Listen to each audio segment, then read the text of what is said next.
नमस्कार, मैं हुमायूं सिंह और आप देख रहे हैं नेक्स्ट 9 न्यूज। अगर दिल्ली की सियासत की बात करें तो लगातार विपक्षी पार्टियां दिल्ली पर किस तरीके से कब्जा जमाया जाए, किस तरीके से सीटें निकाली जाए, कहीं ना कहीं उसके समीकरण बनाते हुए नजर आ रही हैं। लेकिन अरविंद केजरीवाल की बात करें तो अरविंद केजरीवाल का जो पूरा फोकस है वो दिल्ली विधानसभा चुनाव पर होने वाला है। ऐसे में केजरीवाल किसी भी तरीके का कोई रिस्क नहीं लेना चाहते। आज उन्होंने ऐलान कर दिया कि महाराष्ट्र और झारखंड में वो चुनावी रण में नहीं उतरेंगे। हालांकि महाराष्ट्र में उनकी अच्छी पकड़ मानी जा रही थी, कुछ सीटों पर उनके पार्टी के कार्यकर्ता चुनावी मैदान में उतरने के लिए तैयार हैं, लेकिन यहां से अरविंद केजरीवाल ने उनको साफ तौर पर एक निर्देश दे दिया है कि आपको किसी भी तरीके की सीट पर उतरने की जरूरत नहीं है। पूरा फोकस उनका दिल्ली विधानसभा चुनाव पे। आखिरकार इसके पीछे की वजह क्या है? वजह ये बताई जा रही है कि अरविंद केजरीवाल को इस बात का डर है कि जिस तरीके से हरियाणा में उनको बुरी हार का सामना करना पड़ा, अगर ये छवि जनता के मन में बैठ जाती है कि अरविंद केजरीवाल की पार्टी का वो वर्चस्व नहीं रह गया, वो जनाधार नहीं रह गया,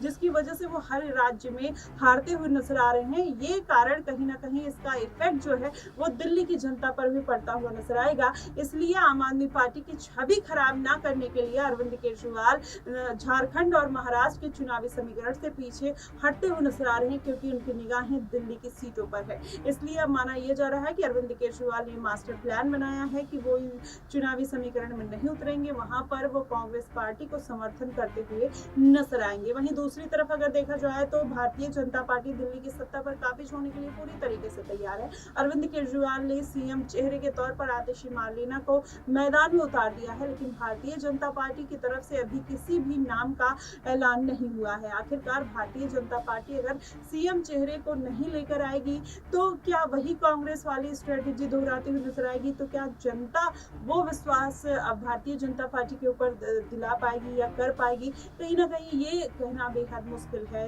और बीच में यही कारण था कि स्मृति ईरानी का जो नाम है वो जोरों शोरों से सीएम पद के लिए आगे आता हुआ नजर आ रहा था। अगर स्मृति ईरानी को दिल्ली का सीएम बनाया जाता है तो जाहिर तौर पर कहीं ना कहीं भारतीय जनता पार्टी को कुछ सीटों में इजाफा देखने को मिल सकता है, क्योंकि आम आदमी पार्टी की तरफ से आतिशी मार्लेना है और उधर से अगर स्मृति ईरानी रहेंगी तो जाहिर तौर पर ये जो टक्कर है वो कांटे की होने वाली है। वही देखा जाए तो अरविंद केजरीवाल की जो छवि खराब हुई है उससे ये भी माना जा रहा है कि भारतीय जनता पार्टी अगर चाहे तो कुछ सीटों पर अपनी समीकरण बना सकती है। लेकिन अरविंद केजरीवाल जिस तरीके से लगातार पदयात्रा कर रहे हैं, जनता का जनाधार पाने की कोशिश कर रहे हैं, डोर टू डोर कैंपेन कर रहे हैं, इसका फायदा उनको विधानसभा चुनाव में जरूर मिलने वाला है। तभी यही कारण है कि अरविंद केजरीवाल किसी भी तरीके का कोई रिस्क नहीं लेना चाहते हैं। देखना दिलचस्प होगा कि आखिरकार भारतीय जनता पार्टी की तरफ से सीएम चेहरा कौन होगा। क्या बांसुरी स्वराज को सीएम पद के लिए आगे किया जाएगा या स्मृति ईरानी का नाम आएगा, या फिर दूसरी तरफ अगर देखा जाए तो मनोज तिवारी लगातार सांसद रहते हुए